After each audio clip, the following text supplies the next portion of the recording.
बीच में प्रार्थना की थी कि भगवान आप चिंता मत कीजिए, ये भूख और प्यास मुझे अब परास्त नहीं कर सकती। जिस प्यास से पीड़ित होकर के हमने गले में सर्प डाला था, आज उसी प्यास को मैं पराजित कर रहा हूं आपके श्रीमुख से सुने हुए भगवत वचन। विचार करो, इतने बड़ा श्राप सुनने के बाद उनके हृदय में कोई शोक नहीं, शांत हृदय, 7 दिन कुछ खा पी नहीं रहे, शांत हृदय। भक्त का हृदय शांत होता है। उनके गले में सर्प डाला हुआ शांत नहीं हुए, कोई बात नहीं। अगर हम भगवत दर्शन करना चाहते हैं, महासुख में निमग्न होना चाहते हैं, दुख मिटाना चाहते हैं, तो शांत होना स्वभाव में लाएं। अशांत स्वभाव नहीं। अशांतस्य कुतः सुखम। अशांति अगर हृदय में होगी तो बहुत पाप बन जाएंगे, कड़ुआ बोलोगे, गंदे आचरण बन जाएंगे, हिंसा आदि दोष भी उत्पन्न हो सकते हैं। इसलिए पहला अंतर्दृष्टि खोलने के लिए शांत, हमारा भाव भी पहला शांत भाव।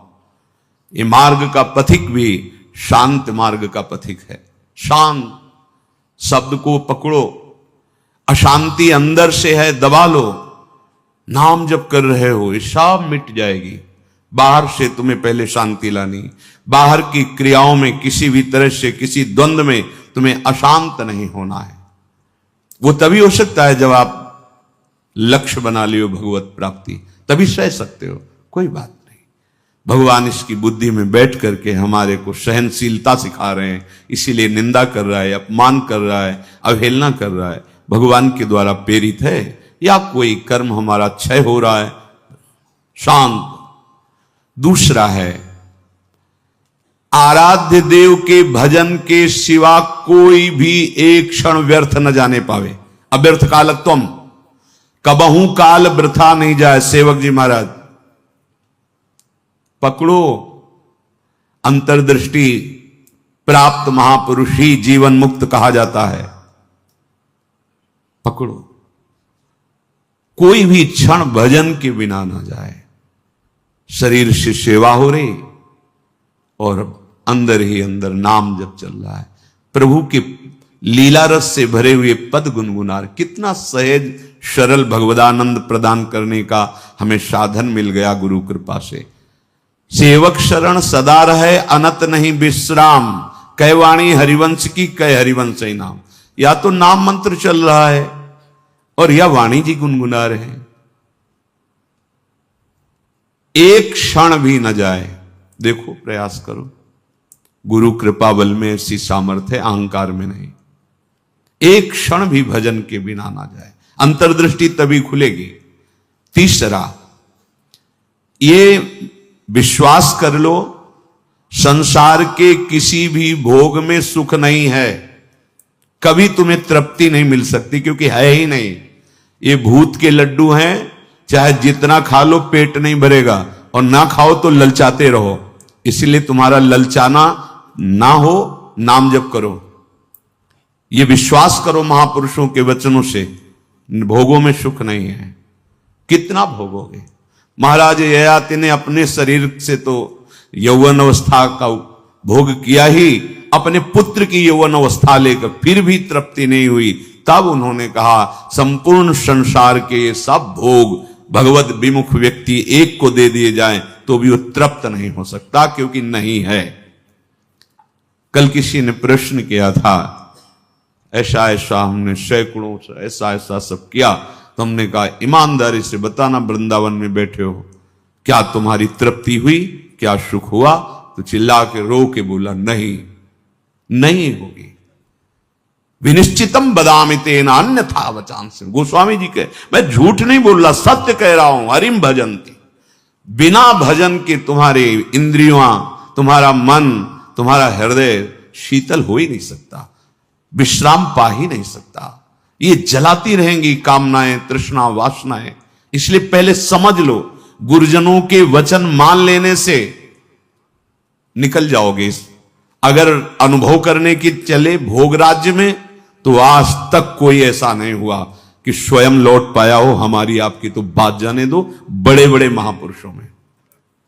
एक उदाहरण, आद्य गुरु भगवान शंकराचार्य जी नवीन किशोर अवस्था में ही पूरे विश्व को अपने प्रकांड ज्ञान के द्वारा परास्त कर दिया। जब तीर्थराज प्रयाग पहुंचे, पूरे सन्यासियों का साथ में दल होता, मंडली होती, आगे भगवान शंकर साक्षात शंकराचार्यम, शंकरम शंकराचार्यम,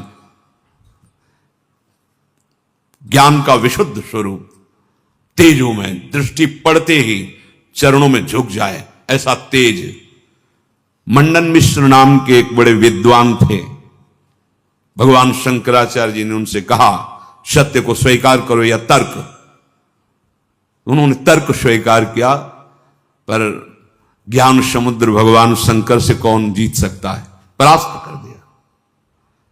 उनकी पत्नी बहुत विवेकवान बुद्धिमान थी, आई और प्रणाम किया और कहा, प्रभु आप संपूर्ण विजय अभी नहीं प्राप्त किए, अर्धांग तो अभी बचा हुआ मैं भी हूं, मेरे प्रश्न का उत्तर दे दो तब हम दोनों परास्त माने जाएंगे। अभी तो आधे अंग को परास्त किया, आधा मैं हूं, बात सत्य है। बोलो, रति में स्त्री को सुख मिलता है या पुरुष को प्रधान सुख, अधिक सुख किसको मिलता है? बहुत प्रवीण थी, जानती थी, बाल योगी है, अनुभव शून्य। अगर ये कुछ बोलते हैं तो आपका अनुभव है ऐसा, क्योंकि सत्य विषय का तो अनुभव है, असत चेष्टाएं तो की ही नहीं, तो कैसे इनको अनुभव होगा? तो चुप हो जाएंगे। पूछा, मुस्कुरा दिए भगवान शंकराचार्य, समय चाहिए इसके लिए। हां देती हूं। एकांत हुए अपने सब संतों को लेकर और गुफा में कहा कि मैं शरीर छोड़ रहा हूं, ये सन्यासी शरीर है, महायोगी थे, मैं इसका अनुभव करके उसको बताऊंगा। आप हमारे शरीर को गुप्त रखना और ऐसी ऐसी पद्धति से सुरक्षित रखना, प्रकाशित ना होने पावे कि यह शरीर यहां है।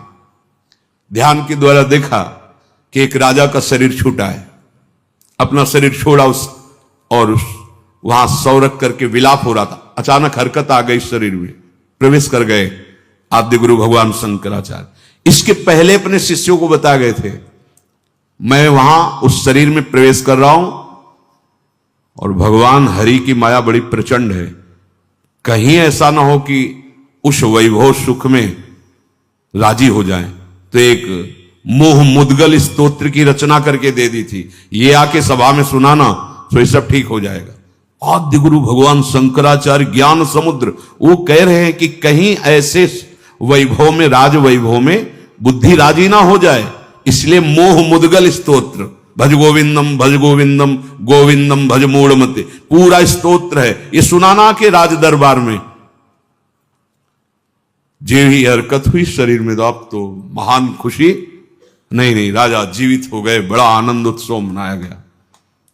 अब शरीर तो राजा का, लेकिन अंदर योगी, महायोगी, लौकिक चेष्टाओं का बिल्कुल ज्ञान नहीं। रानी बहुत बुद्धिमान थी, समझ गई कि राजा तो पधार गए हैं, इनके शरीर में किसी योगी का आवेश हुआ है। कोई योगी तो क्या, हमारे राजा ही तो है ना। उसने गुप्तचरों को आदेश किया, कहीं भी किसी योगी का शरीर दिखाई दे तो उसको तत्काल नष्ट कर दिया जाए। पहले ही भगवान शंकराचार्य जी ने गुप्त रख लिया था, बता दिया था सुरक्षित रखना। सारी चेष्टाएं उनको सिखाई रानी ने। वास्तविक काफी समय हो गया, शिष्य इंतजार करते रहे, भगवान शंकराचार्य जी वापस ही नहीं हुए। ये मोह मुद्गल स्तोत्र जाके कहा तो बस गा करके वो बाहर निकले। भगवान शंकराचार्य जी अंतर्धान, तो राजा का शरीर फिर ऐसे वाके फिर बताए। तो भोगों में और योग में दोनों के अनुभव करके बड़े बड़े महापुरुषों ने देखा, केवल भ्रम, कहीं कोई सुख नहीं। हम महापुरुषों के वचनों को माने, अनुभव करने के लिए ना चले। अनुभव करने के लिए जब गए तो आद्य गुरु भगवान शंकराचार्य भी अपने शिष्यों को मोह मुद्गल प्रहार करके मोह का नाश करना, क्योंकि उस शरीर में जाने पर हो सकता है मोह बद्ध कर, ये भगवान की प्रचंड माया है। तो गुरु वचनों को मान लो, शास्त्र वचनों को मान लो, अनुभव करने गए तो फिर फंस जाओगे। वो तो समर्थ भगवान है, लीला करके दिखा रहे हैं, अपने इतनी सामर्थ्य नहीं कि भोगों का अनुभव करके फिर उनका त्याग करके भगवत मार्ग में चले। जब भगवान शिव मोहिनी रूप को हृदय से लगाया, फिर आवेश हटा माया का, तब भगवान हरि ने कहा कि प्रभु केवल आप ही हैं कि मेरी माया का आकर्षण, फिर अपने स्वरूप में स्थित हो गए। दूसरा इस सृष्टि में नहीं है, सृष्टि में नहीं, ऐसी प्रचंड माया भगवान की है। इसलिए पूज्य राधा बाबा कह रहे उपासक, तीसरा नंबर है, समस्त भोगों में कोई सुख नहीं है, ये मान लो। केवल शरीर यात्रा के लिए या अपनी धर्म पूर्ति के लिए, आप गृहस्थ में हैं तो धर्म पूर्ति के लिए, संतानोत्पत्ति के लिए वो आज्ञा शास्त्र की है, वो निष्पाप क्रिया है, वो आपको आगे बढ़ाएगी।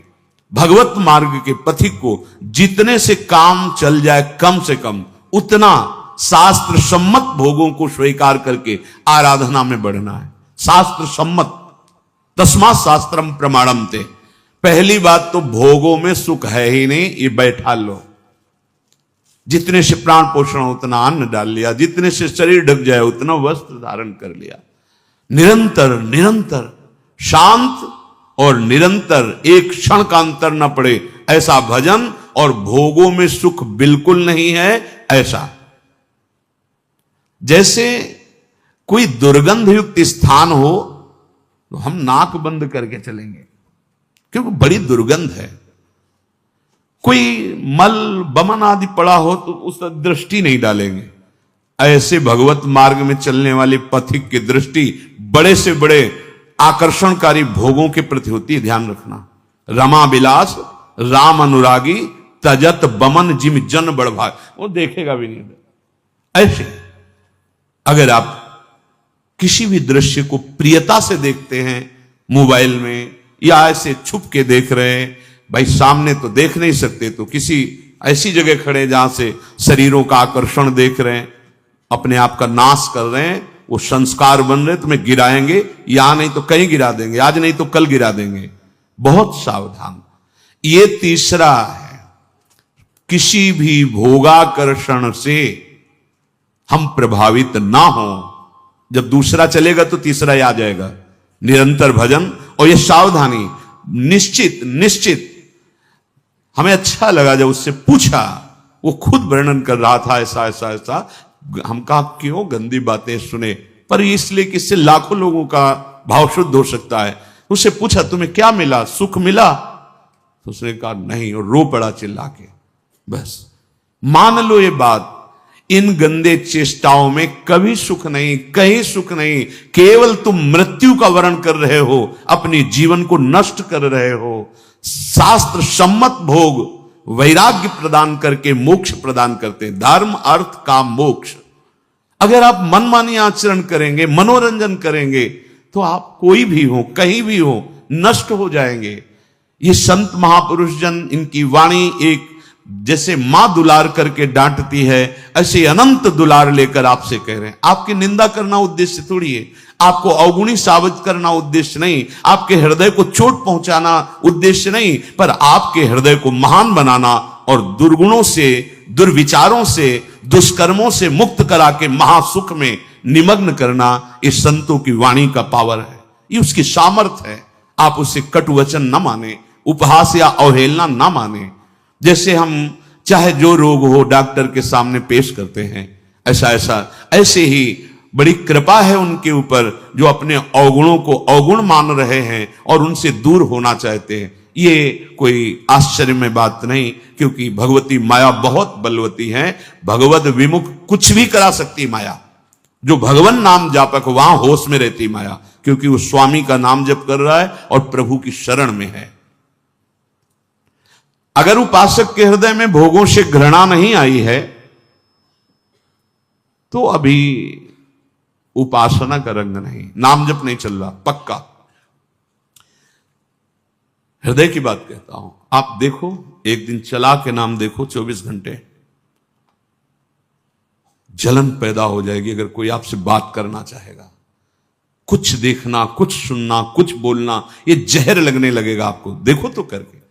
अब आप मनोरंजन में लगे हो, किसी तरह समय कट रहा है, खाया पिया मौज मस्ती, ये जीवन ऐसे व्यतीत करने लायक नहीं। बड़ा दिव्य जीवन है। मानव देह पशुवत थोड़ी आचरण करना है। दिव्य दैवी सद्गुणों से युक्त होकर आप चाहो नारायण बन सकते हो, आप साकेतपुर जा सकते हो, आप शिव स्वरूप कैलाश में जा सकते हो, आप जो भाव चाहें दिव्य भाव में। ये जन्म मरण का दुख भोगते भोगते तुम्हें ऊबना नहीं आया। एक संकट कोई निवृत्त करने के लिए मारा घूमता है, यहां चले जाए वहां चले जाए, और नाम गरज रहा है हर दुखों को मिटाने के लिए। कहीं जाने की जरूरत नहीं। राम कृष्ण हरि जो नाम प्रिय, राधा राधा राधा, सर्व मंगल होता चला जाएगा। बार बार इसीलिए कह रहे हैं, नाम जपत मंगल दिशि दसहु, कहीं भी जाओगे तुम्हारा मंगल ही होगा, नाम चल रहा है। नहीं, भोगा शक्ति बहुत ही प्रबल है, विचार करने का अवसर नहीं देती, भ्रष्ट कर देती है। नाम चल रहा है, इसकी ताकत नहीं कि गिरा सके। चौथी बात, मन में अपने अंदर मान का बिल्कुल भी प्रभाव न रह जाए। अंतर्दृष्टि खुलने के लिए पहला शांत, दूसरा निरंतर भजन, तीसरा भोगों में सुख नहीं है, दृढ़ बुद्धि, भोगों से घृणा। चौथी बात, अपने अंदर मान न रह जाए। अगर मान है तो परम पद में आरूढ़ होने के लिए सबसे पहला त्याग इसी का किया गया है, निर्मान मोहा जित संग दोषा। पहले मान रहित, सबहि मान प्रद आप अमानी। मान अगर है तो फिर परमार्थ मार्ग का पथिक, और संसार में मान के लिए ही सब कुछ किया जाता है, और परमार्थ मार्ग इससे उल्टा है, मान की धज्जियां उड़ा दी जाती हैं। सम्मानम कलयाति घोर गरलम, ये घोर हलाहल विष है। अगर अध्यात्म की ऊंचाई पर चढ़ना है तो सम्मान की धज्जियां उड़ा दे, अंदर से कभी स्वीकार न करे, सबके चरणों में नमन करे। वो साष्टांग कर रहा है, पंचांग कर रहा है, बलिहारी उसकी श्रद्धा है, वो सबके हृदय में विराजमान भगवान को प्रणाम कर रहा है, गुरु प्रदत्त वेश को प्रणाम कर रहा है। हम तो दास हैं उनके चरणों में। सम्मान स्वीकार करना, ऐसा अधिकार केवल भगवान को या भगवत प्राप्त महापुरुष को, यह अधिकार है अपने जैसे दासों का। बस कोई प्रणाम करे तो नम्र होके प्रणाम। अगर वो कर रहा है तो गुरु प्रदत्त वेश को, हृदय में विराजमान प्रभु को कर रहा है, अपने को नहीं। अगर अपने उस मान के भोक्ता बने तो परमार्थ चल ही नहीं पाओगे, नहीं चल पाओगे, नहीं चल पाओगे। ये मान बहुत घातक जहर है। अगर सत्संग नहीं मिला, गुरु कृपा नहीं हुई, तो इसी का पोषण शुरू रहता है। वैराग्यवान होकर के भी इसी मान का पोषण होता रहता है। और परम पद में आरूढ़ होने के लिए सबसे पहला त्याग इसी का है, निर्मान अमोहाजित संग दोषा, मान रहित। ये हृदय में बैठा लिए, बहुत सूक्ष्म बंधन है ये। कभी कभी बड़े बड़े मान का त्याग मान के लिए हो जाता है। सम्मान पत्रों का, आसनों का त्याग मान के, बड़े सुंदर, कितने दयनीय। ये सुनने की इच्छा मान की इच्छा है। अगर स्वाभाविक हमारी स्थिति मान रहित हो रही तो ये केवल गुरु कृपा से, ये पक्का। ठाकुर जी भी हृदय में बैठे हैं, कभी डांट नहीं लगाई, हृदय में ही तो है। लेकिन जब ठाकुर जी गुरु रूप से आए तो एक एक चोरों को पकड़ करके पीट पीट के बाहर कर दिया। अहंकार, मान, मद, काम, क्रोध, लोभ, मोह, मद, मत्सर, ये सब पर टिको ना, आज्ञा पे टिको, गुरुजनों की आज्ञा पर, वाणी पर टिको, सब ठीक हो जाएगा। ये जिम्मेवारी प्रभु की बन जाती है। योगक्षेमम वहाम्यहम, अप्राप्त को प्राप्ति कराना और प्राप्ति की रक्षा करना। आप अनन्य चिंतयन्तो माम, अनन्य होकर केवल चिंतन करो, संभाल लेंगे। मान को स्वीकार मत करो,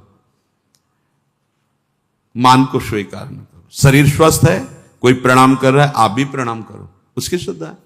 जब बहुत लोग प्रणाम करें तो कहां तक करोगे? हृदय से सबको प्रणाम किया और अपनी स्वीकृति नहीं की कि हमें प्रणाम हो रहा है, नहीं नहीं, देहाभिमान पुनः पुष्ट होने लगेगा। बहुत सूक्ष्म है। जहां हमारा मन प्रपंच में फंसने लगे, जहां हमारा मन संसार की मान्यताओं को स्वीकार करने लगे, नहीं, ये जीवन केवल भगवत प्राप्ति।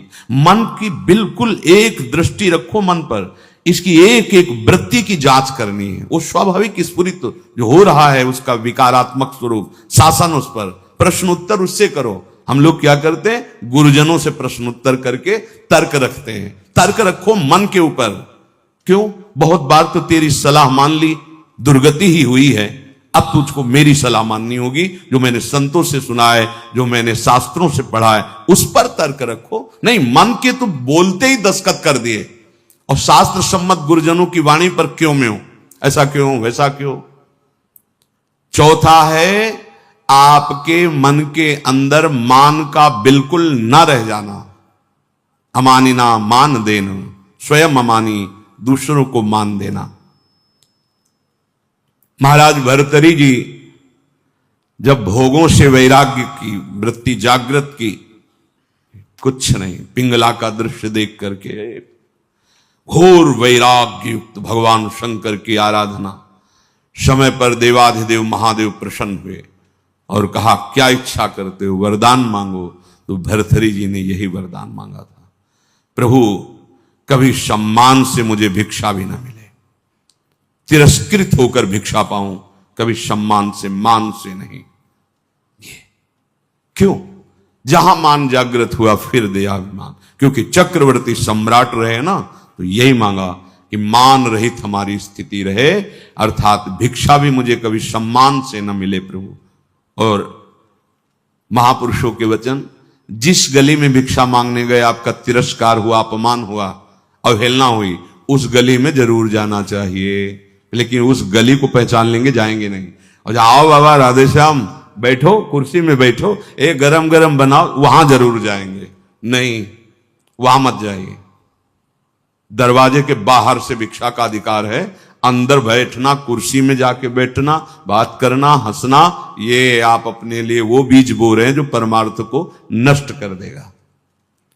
गुरुजनों का आदेश है, भिक्षान्न केवल गेट के बाहर से, राधे श्याम 2-3 आवाज लगाई, अगर कोई ग्रह निकला भिक्षाम दे, ली रोटी चल, नहीं बस 1 2 3 आवाज लगाई, बाहर मिला मिला, नहीं मिला भूख पा लिया, तब भगवान अधीन होते हैं ऐसे भक्तों के।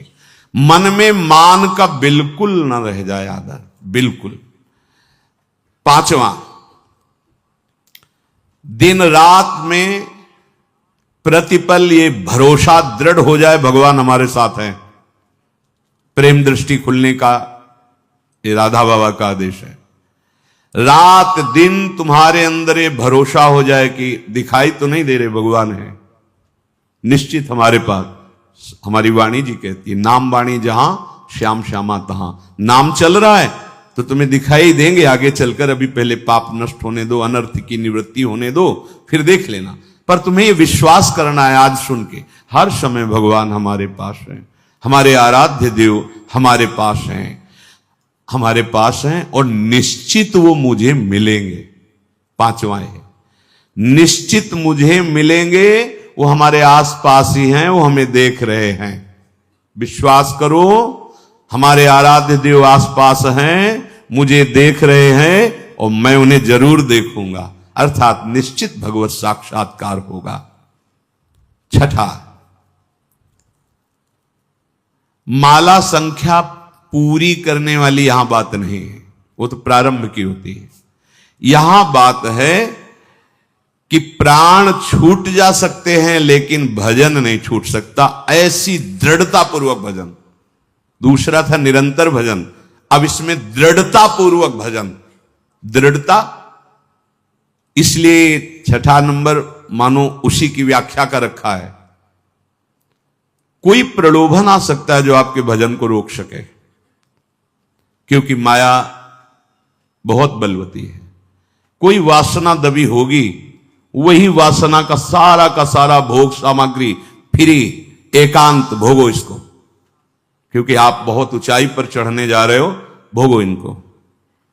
लेकिन भगवत साक्षात्कार करने वाला किसी प्रलोभन में, प्रभु देव त्रिभुवन की राज्य लक्ष्मी देने पर भी आधे पल के लिए, याद हो गया होगा आपको, सैकड़ों बार कहा है, आधे पल के लिए भी अपने प्रभु का विस्मरण नहीं, इसे दृढ़ता कहते हैं। और भयानक से भयानक पीड़ा और कष्ट होने पर भी प्रभु का विस्मरण नहीं। देखो यहां तो जरा सा कुछ विक्षेप हो गया तो भजन ही नहीं है, भजन ही नहीं है। वैसे ही भजन ने बिना विक्षेप के, फिर शारीरिक कोई पीड़ा, कोई बहादुर आदमी वही होता है जब उसके घाव लगते हैं ना रणभूमि में, तो उसको और आवेश आता है शत्रु को मारने का। ऐसे ही उपासक होता है, बुखार है, कष्ट है, पीड़ा है, नाना प्रकार के दुख हैं, उसको और आवेश आता है, पहले से भी और अधिक नाम जप। ये जीतने का मार्ग है, हारने का नहीं। जीतो, हर विषय को रौंदो, हर विक्षेप को रौंद दो नाम बल से। भजन नहीं छूट, नहीं मन लग रहा चिल्लाओ राधा राधा राधा राधा राधा। ऐसे अगर तुम मन फंसा लेगा, जान गया कि जरा सा दुख दो भजन छोड़ देगा। नहीं, बाबा कह रहे हैं ऐसा भजन, पहले तो निरंतर भजन का आदेश दिया, ऐसा भजन जिसमें इतनी दृढ़ता कि चाहे प्राण चले जाएं, संख्या वाली बात हम नहीं रह गई, चाहे प्राण छूट जाएं तो वही बात अलग।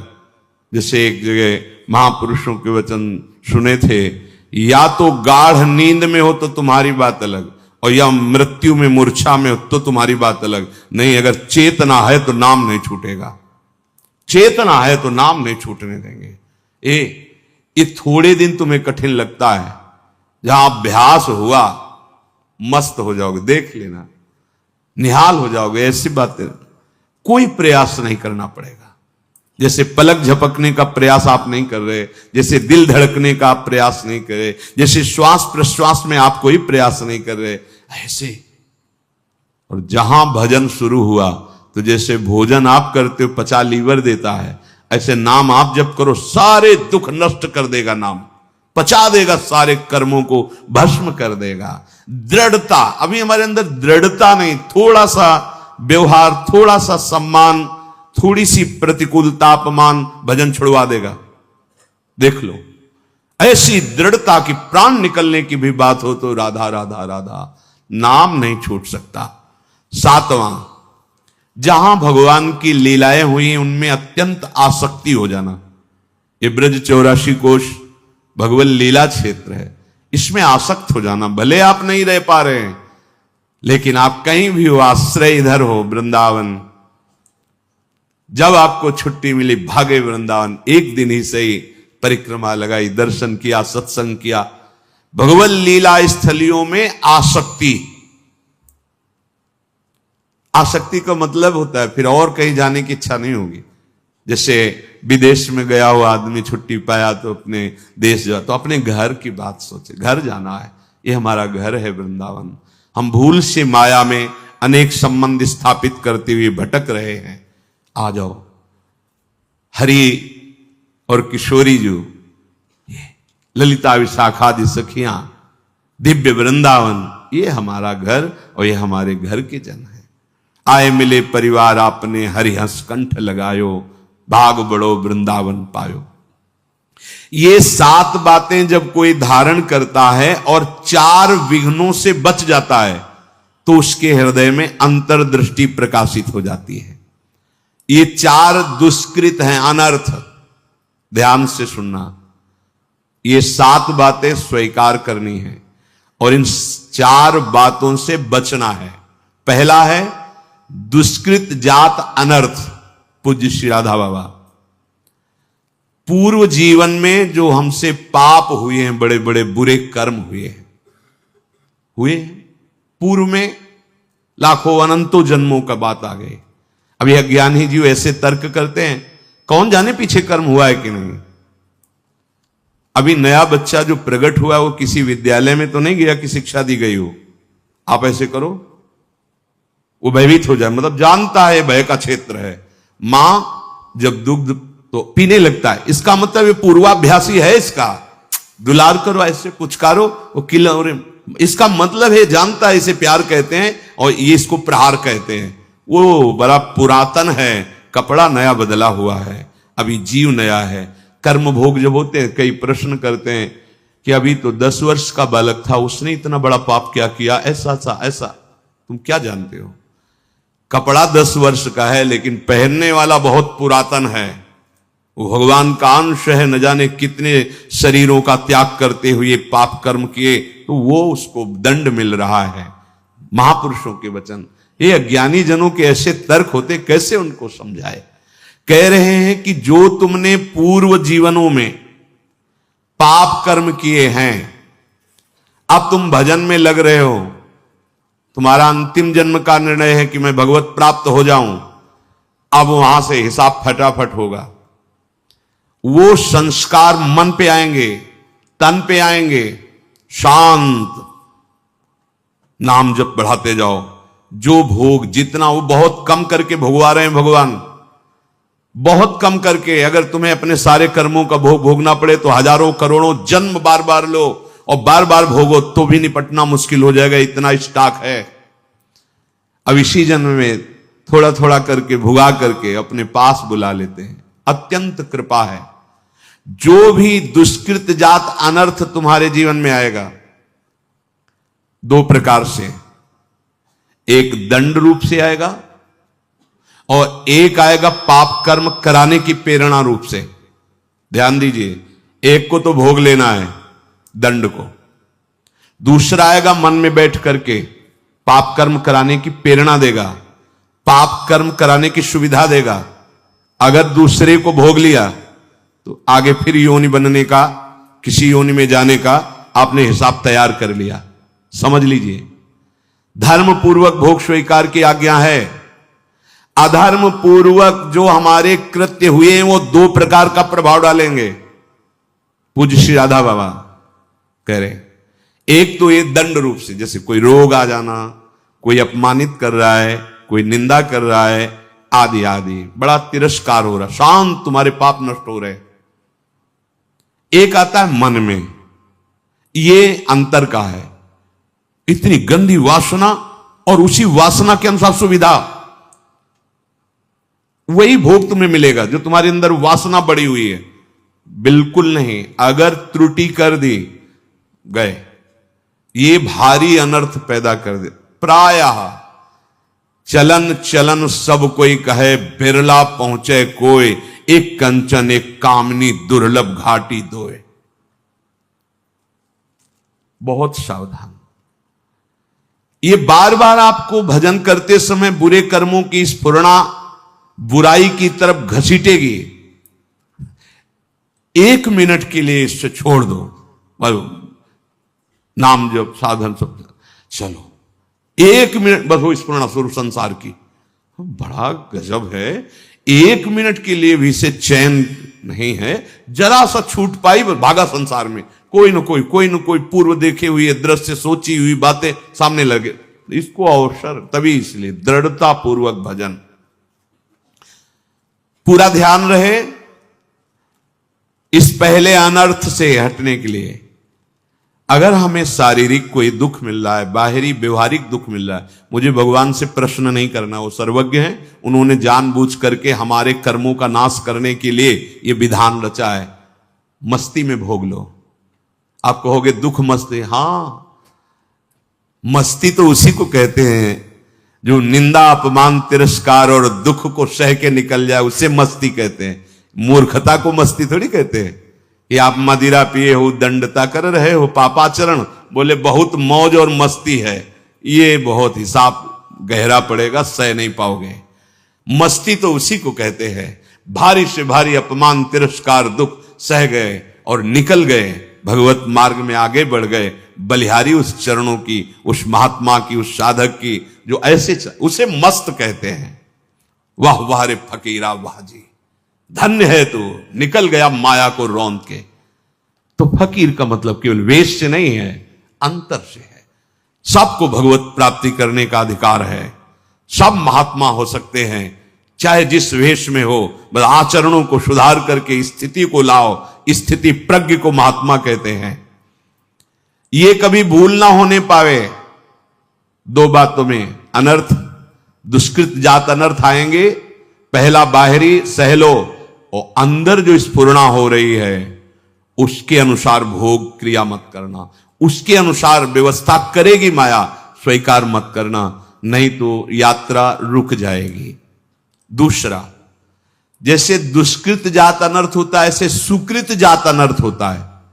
पूर्व जीवन में तुम्हारे पुण्य हुए हैं और वो पुण्य बड़ा वैभव सुख सामग्री फैलाएंगे आपके सामने, वो फल आएगा आपके सामने। अगर आपने उसे भोगा तो बाधा पड़ जाएगी। क्या करना है? उस पुण्य फल से प्राप्त हुई भोग सामग्री को समाज सेवा, संत सेवा, पशु पक्षी की सेवा में लगा दो। आप उतना ही स्वीकार करो जितने से जीवन पोषण होता है। त्वदीयम वस्तु गोविंदम तुभ्यमेव समर्पये, मंगल हो जाएगा, शुभ तुम्हें बांध नहीं पाएगा। ये सुकृत जात अनर्थ भगवत प्राप्ति नहीं होने देता है, जैसे दुष्कृत जात अनर्थ। शुभ का फल है सुख सामग्री वैभव एकत्रित होना। उसकी अगर भोग वृत्ति हुई कि मैं इतने धन का स्वामी, मैं इतने वैभव का स्वामी, मेरे पास ये सब, फंस गए। नहीं, भगवान की दी हुई वस्तु है। भगवत भक्तों में, प्रभु सेवा में, जन सेवा में ऐसे उसका स्वामित्व प्रभु को ही, अपना नहीं। सच्चे हृदय से भगवान का मान करके समाज सेवा में लगा दिया जाए तो ये शुभ उसे अनर्थ रूप होकर बाधित नहीं करता। तीसरा है अपराध जनित अनर्थ। ये प्राय बहुत ध्यान देने योग्य विषय है। चारों अनर्थों का त्याग करने पर ही प्रेम दृष्टि प्रकाशित होती है। 32 सेवा अपराध पीछे बताए गए, कई बार 10 नामापराध बताए गए हैं। ये अपराध उसी से होते हैं जहां थोड़ा भी अहम होता है और सत्संग नहीं मिलता है। सत्संग मिले तो कदम कदम पर सावधानी वाली विवेक वृत्ति जागृत हो जाती है। हर समय नाम चल रहा है तो अपराध की कोई गुंजाइश ही नहीं। तुम्हें ज्यादा पढ़ने की जरूरत नहीं कौन कौन से अपराध होते हैं। नाम जब चल रहा है और सत्संग सुन रहे हो, सब में भगवत भाव अपराध बनने वाला ही नहीं है। वैसे 32 सेवा अपराध, 32 सेवा उप अपराध 64 हुए और 10 नामापराध, ऐसा वैष्णव अपराध आदि का विस्तृत वर्णन शास्त्रों में हुआ है। ये सब अपराधों से एक बात से बच जाओगे, अपने को सबसे दीन मानकर सबके चरणों में भगवत भाव से वंदना, और नाम जब भजन चल रहा है कोई अपराध नहीं होगा, होगा ही नहीं, होगा ही नहीं। ये उन्हीं से होता है। बेमतलब वार्ता कर रहे हैं, कोई मतलब नहीं उनकी बातों का, एक की प्रशंसा एक की निंदा, अपराध बनते चले जाएंगे। हृदय में भजन नहीं, भगवत प्रियता नहीं तो सेवा अपराध बन जाएंगे, वैष्णव अपराध बन जाएंगे, नामापराध बन जाएंगे। चौथा है भक्ति जात अनर्थ। इसका परिचय प्राय नहीं होता। ये बहुत सूक्ष्म अनर्थ है। ये ऊंचाई में नहीं पहुंचने देगा, आपको गिरा देगा। ये बहुत सूक्ष्म विषय है, बहुत सूक्ष्म। इसीलिए इसमें पूज्य बाबा ने कहा है कि ये तो हम जैसे सन्यासियों को तंग करता है, मतलब ऊंचाई पर चढ़ने। ये अंदर से अपने सम्मान की सुरक्षा, सम्मान की बढ़ोतरी और अपनी पूजा करवाने में सुख, दूसरे के प्रति थोड़ा हे भाव गए इतना करके आए और ऊंचाई पर बैठने वाले फिसल गए। ये बहुत सावधान। ये भक्ति जात अनर्थ। बढ़िया चल रहे हो, कोई संशय नहीं, बहुत अच्छी है आपकी दिनचर्या, पर आपके अंदर इस बात का अभिमान आ गया। दूसरे के प्रति जब दोष दृष्टि हो जाए तो समझ लेना आपके अंदर गुणाभिमान जागृत हो गया है, और गुणाभिमान जागृत हो गया तो अध्यात्म रुक गया। उसकी ऊंचाई पर आप नहीं चढ़ सकते जहां ब्रह्मभूता है, जहां भगवत साक्षात्कार है। तो 7 धारण करना है और 4 इन अनर्थों से दूर रहना है। जो चारों अनर्थों से बचना चाहते हैं, पहली बात समझ लें कि किसी धनी मानी विषयी पुरुष की खुशामद से अपनी वासनाओं की पूर्ति न चाहें। देख लो, इसीलिए वैराग्यवान को आदेश है कोई भी धातु धारण न करे। अब आजकल सिद्धांत माने ही नहीं जा रहे हैं, जब जिसका जैसे मन आया वैसे व्यवहार बरत रहा है। आचार्य परंपरा से, गुरु परंपरा से वैराग्यवान के लिए जो निर्देश हैं वैसी रहने में रहा जाता है। जो सन्यास, चाहे वो वैष्णव सन्यास वैराग्य या शैव सन्यास, सन्यास का मतलब होता संपूर्णतया भगवान के समर्पित होकर, राग रहित होकर वैराग्यवान। दो ही पात्रों का वर्णन है, या तो रज के पात्र में पाए, या जैसे जंगली नारियल आदि के पात्र खप्पर होते, उनमें सन्यासी जन प्राय काशी क्षेत्र में देखा खप्पर और उसी का कमंडल। धातु का कोई भी सोना, चांदी, अंगूठी, माला, ये कोई भी वैरागी के शरीर में नहीं होना चाहिए। धातु नहीं, धातु निषेध की गई है। वैरागी तन ढकने के लिए वस्त्र डाल लिए बस, कोई श्रृंगार शरीर का नहीं। आचार्य परंपरा के आदेश से रजरानी और प्रिया प्रीतम का प्रसादी चंदन, श्रृंगार शब्द से नहीं।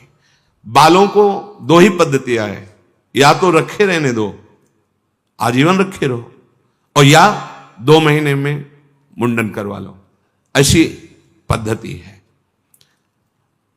अगर हम किसी की विषय चाह के लिए खुशामद करने गए, बहुत ये रपटने वाला मार्ग बताया गया है, ज्ञान के पंथ कृपाण के धारा। तो सत्संग भगवान दे रहे हैं, इसीलिए कई बार सत्संग में क्या उसे अभिमान न समझा जाए। जीवन भर तुम सेवा करो, हम नहीं मानेंगे कि आपने सेवा की। मेरे आराध्य देव आपको निमित्त बनाकर कर रहे, हमारी आराध्य देव पर ही वृत्ति रहेगी, आप पर नहीं। आपको आराध्य देव इस, या मेरे आराध्य देव इस रूप में आए। किसी व्यक्ति पर ऐसा भाव कि ये बस गए। वैराग्य मार्ग के पथिक को समझना है। इस माया के नाटक को अपनी इज्जत न मान लिया जाए, अपनी जीवन की कमाई न मान लिया जाए, इसको उपलब्धि न मान लिया जाए कि भाई प्रणाम नमस्कार रुपया पैसा नाना प्रकार का वैभव। हे वैभव अगर तो फिर स्वर्ग लोक ऐसा है तुम देखिए, अभी तो देखा ही नहीं, वर्णन है ऐसा। ऐसे ऐसे क्या ब्रह्मलोक, क्या यहां तो आप ब्रह्म स्तंभ भुवनम सर्वम मायामयम जगत, ऐसे उपासक हो। सत्य हरिनाम का जप करते हुए पूरे त्रिभुवन से राग रहित होना, और यहां मृत्यु लोक के विषयों के लिए विषयी पुरुषों की खुशामद। पूज्य राधा बाबा सब डरते थे सामने जाना और प्रश्न करना, क्योंकि बाबा के ऐसे उत्तर होते थे, ऐसी बाबा ऐसे जैसे बाबा हमसे गलती तो भोग, गलती करने के पहले पूछा था कि हमसे कि बाबा हम जा रहे हैं गलती कर, राधा बाबा के वचन, जा भोग अपने कर्मों को। अब आया बताने बाबा गलती हो गई। बाबा ये ब्रह्म क्या है, भगवान कितने लाख नाम जप करते हो। ऐसे जो सच्चे भगवत स्वरूप में स्थित महात्मा है वो चाटुकारिता नहीं करते। चाटुकारिता जैसे तुम राजी हो जाओ वैसे मुंह चुपरी बातें। अगर तुम्हारा रत्ती भर भी, बाबा के शब्दों में, रत्ती भर भी विषयी पुरुषों से राग है, फिसलोगे। संगम त्यजेत मिथुन वृत्तिनाम मुमुक्षु, बिल्कुल निरपेक्ष। पहला लक्षण है भगवत प्राप्त महापुरुष का, निरपेक्षम, कोई अपेक्षा नहीं त्रिभुवन में किसी से।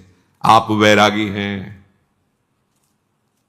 बहुत इस बात को बैठा लो, ये प्रवचन नहीं है, जीवन है। निरपेक्षम, किसी की अपेक्षा। मुनिम, हर समय मननशील। शांतम, हर स्थिति में शांत। निर्वैरम, किसी से कोई वैर नहीं। समदर्शनम, सब में अपने आराध्य देव का दर्शन। ये ऐसे महाभागवतों के पीछे भगवान डोलते चरण रज लेने के लिए। अनुब्रजाम में हम नित्यम पुयत्यंगुरेण भी।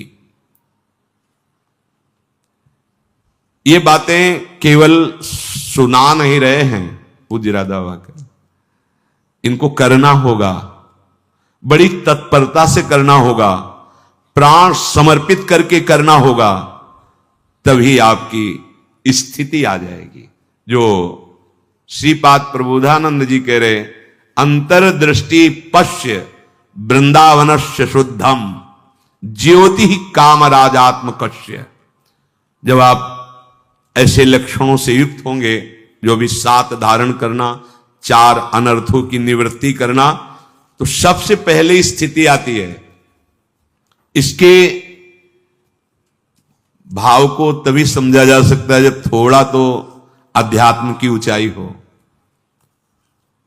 वो अब देखने लगता है, ये सामर्थ्य प्रभु ने दी, अब ये सामर्थ्य प्रभु ने दी, ये विकार गया, अब ये विकार शांत हुआ, कर नहीं रहा कुछ, उसको दिखाई देने लगता है।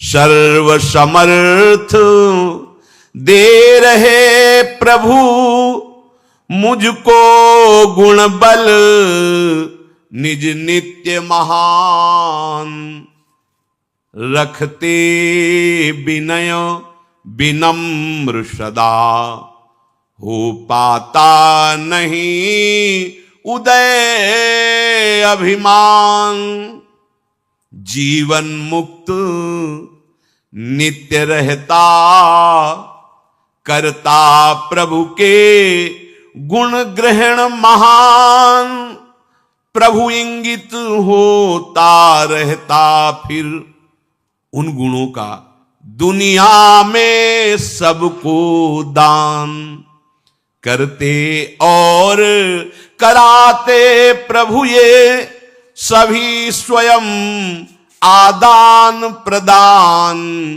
मैं तो बना यंत्र हूं केवल, यंत्री वे स्वतंत्र भगवान। ये स्थिति हो जाती है। वो देखता है कि सर्व सामर्थ्यशाली प्रभु मेरे में गुण भर रहे हैं, ये गुण आया, ये गुण आया, प्रभु ने दिया प्रसाद, इसमें अभिमान नहीं आएगा, मैंने ये अभिमान। वो देख रहा है उपासक, सर्व समर्थ प्रभु मुझको ऐसा बल दे रहे हैं, ऐसा गुण दे रहे हैं, जो महान स्थिति पहुंचाते हैं। अनुभव में आता है, भोजन किया तो अनुभव में आता है ना, पेट भर रहा है, ऐसे अध्यात्म में समझ में आता है। प्रभु ने ऐसी स्थिति दी, देखो प्रभु ने इस विकार का शमन किया। वो विनम्र रहता है, विनय पूर्वक उसका बर्ताव होता है, उसमें कभी अहंकार उदय नहीं हो पाता है। समस्त सद्गुण, समस्त वैभव जिनकी याचना की जाती है, वो सब स्वाभाविक, कोई महत्व नहीं, कोई अभिमान नहीं। ये भगवत प्रदत्त स्थिति उसकी होती है। जो अभी तक सत्संग सुना, जो अनर्थों की निवृत्ति और ऐसी साधना, ऐसी उपासना, भगवान उससे जीवन मुक्त बना देते हैं। जीवन मुक्त, अब कोई द्वंद्व का प्रभाव उसके ऊपर नहीं रहा। परमानंद, सच्ची मानिए, अभी परमानंद सुन रहे हो, अनुभव में नहीं है, किसे कहते परमानंद। बहुत जन्मों से जिस आनंद के लिए भटक रहे हैं, वो यही आनंद है, मान जाओ, नहीं ये भी जन्म व्यर्थ चला जाएगा। भगवान उसे नित्य जीवन मुक्त बना देते हैं। वो प्रभु के महान गुणों से युक्त हो जाता है, फिर वचनों से निकलने लगता है, ये तो साक्षात भगवान है, ये तो भगवान है। अब मुझे कोई संशय नहीं, ये साक्षात भगवान है। क्यों? क्योंकि भगवान अब स्वयं सद्गुणों सहित उसके हृदय में विराजमान हो रहे हैं। अब दुनिया को भक्ति का, ज्ञान का, अध्यात्म का जो दान हो रहा है, वो स्वयं भगवान उसके हृदय पर अपना अधिकार करके कर रहे हैं। इंगित, प्रभु इंगित से होता रहता, फिर उस जो वैभव मिला है, ज्ञान, विज्ञान, सद्गुण, सामर्थ्य, दुनिया को दान कौन कर रहा है? जिसकी दुनिया है, वही उसके हृदय में बैठकर कर रहा है।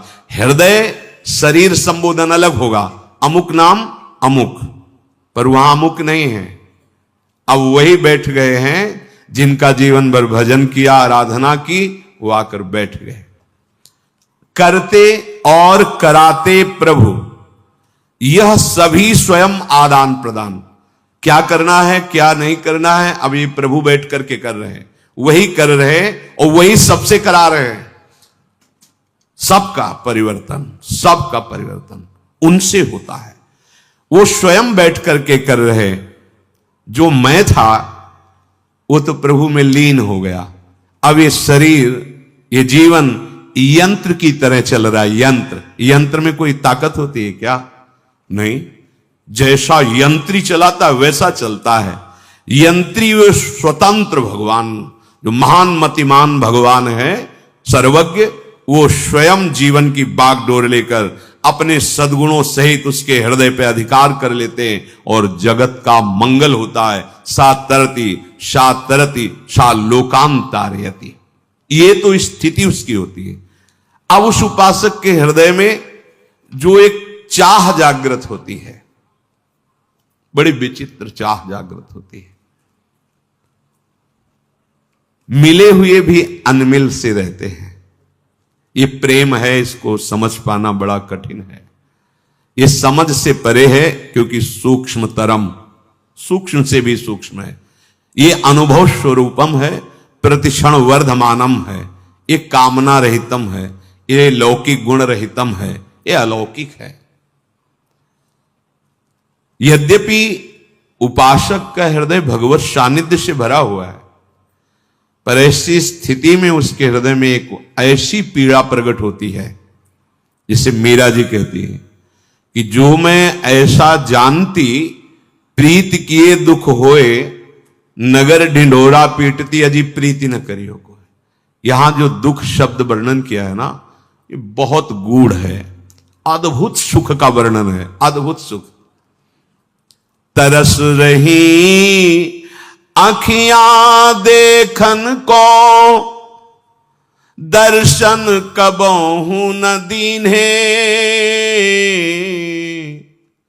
अब आवेंगे अब दिखेंगे, आशा उर में लीन है। देखत रहूं बाट हो निस दिन, प्यारे छिन छिन तेरी, सुखदायिनी प्रतीक्षा की यह व्रति रहे नित मेरी। स्थिति क्या है वो खुद वर्णन किए। मेरे हृदय में प्रभु आकर अधिकार कर लिए, समस्त सद्गुणों सहित विराजमान होकर जगत का मंगल वो कर रहे हैं। एक यंत्रवत हो रहा है, पर वही उपासक फिर भी मेरी अखियां उनके दर्शन की प्यासी है। जैसे निरंतर गिरधर का संग, फिर भी मीरा जी का हृदय तृप्त नहीं हो रहा। अखियां हर दर्शन की प्यासी, रात दिन नींद नहीं आ रही है। किधर कब कैसे कहां गिरधर मिले, और मिले हुए तन मन के बिछुरे नहीं। ये अद्भुत प्रेम है। चाह बढ़े दिन रैन, कबहू संजोग न मानही, देखे भरी भरी नैन। प्यारी जू जब जब देखो तेरो मुख, तब तब नयो नयो लागत, ऐसो भ्रम होत देखो न कबहू री। ऐसा लगता है मैंने आपको कभी नहीं देखा है। ये प्रेम है। तरस रही अखियां देखन को, बलिहारी है उन अखियों की जो दर्शन के लिए तरस रही है। दर्शन कबहू न दीन है, ऐसो भ्रम होत देखो न कबहू री। ये अन्य नहीं समझ सकता। उसको लगेगा कि ये भक्त बेचारा रोते रोते जीवन व्यतीत हो गया। कभी किसी ने लिखा कि बोरी सखी जीवन हो गया, कभी उनको इस नहीं। तुम क्या जानते हो, आओ बैठो पास, तुम्हें दिखाएं उनके शब्दों में कि प्यारी जो सामने है कि नहीं। पर वो जब तक रज का सेवन नहीं होगा, भजन नहीं होगा, तब तक एक एक पंक्ति में प्यारी जो सामने खड़े हैं, भोरी सखी के सामने, उन्हीं से बात कर रहे। ये प्रेम है। प्रेम इसको समझना, भगवत रसिक की बातें रसिक बिना को समझ सके ना। तरस रही अखियां देखन को, ये क्रम से है स्थिति। 7 बातें धारण की, 4 अनर्थ का त्याग, तो वो स्थिति आ गई अहम लीन। अब ये चाह पैदा हो गई, विकलता। अब आवेंगे, अब दिखेंगे, आशा उर्मे लीन्हे, तुम दरस कबहू नहीं दीन्हे। वो रो रहा है, जीवन हो गया, आपने दर्शन नहीं दिया। ये स्थिति है प्रेम की। अरे बहुत बली प्रेम है, महाबली है। प्रियालाल सिंहासन पर विराजमान, गोद में प्रिया, अचानक प्रेम की वृत्ति ऐसी, अंक स्थिति पे दैते किमपि प्रलापम, हा मोहनेति मधुरम विदधत्य अकस्मात्। हा मोहन तुम कहां हो? अंक स्थिति पे दैते किमपि प्रलाप। यहां प्रेम की कैसी अद्भुत दशा, प्यारी जी के समीप है। हा राधा राधिका पुकारत निरखिम, क्वासी क्वासी वृषभानु नंदिनी बिलपति। ये एकांतिक प्रेम, ये जग गया तो बड़े बड़े नमस्कार करते हैं उस प्रेमी महात्मा को, जिसके हृदय में अद्भुत प्रेम, दुर्लभ वस्तु सबके लिए होगी, हमारे आपके लिए नहीं। क्यों? क्योंकि प्रियाजू ने बुलाया है ना, इसी रस के लिए तो बुलाया है। प्रियाजू यही तो देना चाहते हैं, नहीं तो हम क्या जाने प्रियाजू को। मगन थे संसार में, घसीटा उन्होंने, तो विश्वास करो निमंत्रण दिया है, पत्तल भी लगा दिया, ये पत्तल लगा दिए, पात्र भी परोस दिए गए। अब उसमें जो रस है, चिंता मत करो, धैर्य से बैठे रहो, रस भी आ जाएगा। वो इतने पे नहीं उठा देगा, दोनों पत्तल बिछा दिया, अच्छा भाई राधे श्याम, ऐसा नहीं करेगा। कोई भी धर्मात्मा नहीं करता ऐसा निमंत्रण देख के। फिर ये तो मूर्तिमान करुणा समुद्र, प्रेम समुद्र, अति उदार भी सुंदर सुरत सूर सुकुमार, ये भला ऐसा कैसे कर, जाओ जाओ। वैसे हमारे प्रेम में नहीं, पर बैठे रहें। बैठे रहने का मतलब अनुशासन, आज्ञा पालन, जैसा उपदेश दिया जा रहा है वैसा, तो सब रस हृदय में आ जाए, हम मनमानी आचरण न करें। तो ये अब आवेंगे, अब दिखेंगे, आशा उर्मे लीन्हे। आज तो जरूर जागृत में नहीं हुआ, स्वप्न में आ जाएंगे, विश्राम स्थिति में मगन हो रहा है। आज तो प्रिया जी आएंगे, प्रियालाल आ जाएंगे, पक्का आएंगे। सुबह हुआ, फिर हो सकता है आज दिन में, रात दिन देखत रहूं बाट हो निस दिन, प्यारे छिन छिन तेरी। कभी तो आएंगे ना, पक्का विश्वास आएंगे, वो दर्शन देंगे। एक एक क्षण वो इंतजार करता है। भजन कर रहे हैं ना, सेवा कर रहे हैं, मानो हम इंतजार कर रहे हैं प्रभु मेरे, और प्रभु से मांग रहे हैं।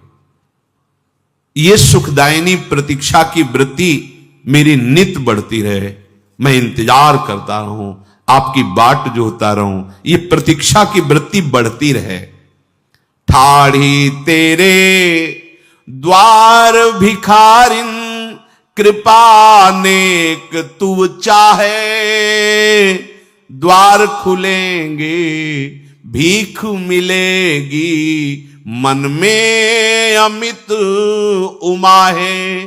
हे कृपा सिंधु, आपने घसीट लिया, अपने द्वार पर बुला लिया, धाम आ गए हैं, अब तो द्वार में डट के बैठ गए। कभी तो कृपा होगी और द्वार खुलेंगे और दर्शन की भीख मुझे मिल जाएगी, आपके दर्शन हो जाएंगे। पल पल बीतत जुग समान है, उर बिच आस घनेरी, बनी रहे मेरे मन में बस चाह कृपा की तेरी। जग में को न संगी साथी, को न बूझन हारो, अपने अपने पंथ चलत सब, ये पंथ सबनी को न्यारो। कृपा एक शब दिन शब दिशी, तू सदा सहायक मेरी, होती रहे सदा अनुभव ये, बढ़त कृपा नित तेरी। प्रभु पल पल अब युगों के समान बीत रहे हैं, सहा नहीं जा रहा, ये स्थिति है। अब आपके बिना नहीं, पल पल युगों के समान, पल पल बीतत जुग समान, एक एक पल एक एक जुग के समान व्यतीत हो रहा है। बस अगर प्राण है तो आशा में टिके हुए हैं कि आप आवेंगे, आप दर्शन देंगे। और मैं चाहती हूं कि मेरी ये आशा, ये बाट जो होना, ये कृपा की भीख मांगना, ये बना ही रहे, बनी रहे मेरे मन में। बस चाह और कृपा ये आपकी, सिर्फ आपकी, तेरी। प्रभु मेरा कोई संसार में नहीं। देखो ये अंदर की बात है। हम लोग बाहर से भागें तो कहां भाग के जाओगे? कोई न कोई नया संसार खड़ा कर लोगे, नया मकान, नए परिवार, नए।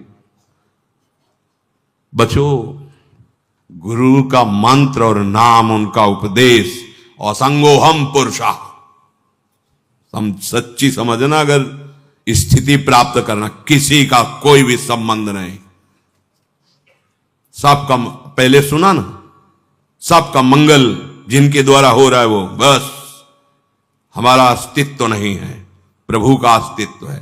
ये नया प्रपंच नहीं रच लेना चाहिए, नया व्यवहार नहीं बना लेना चाहिए। एक बार भगवत कृपा व्यवहार से बचा के लाई है, अब व्यवहार नहीं।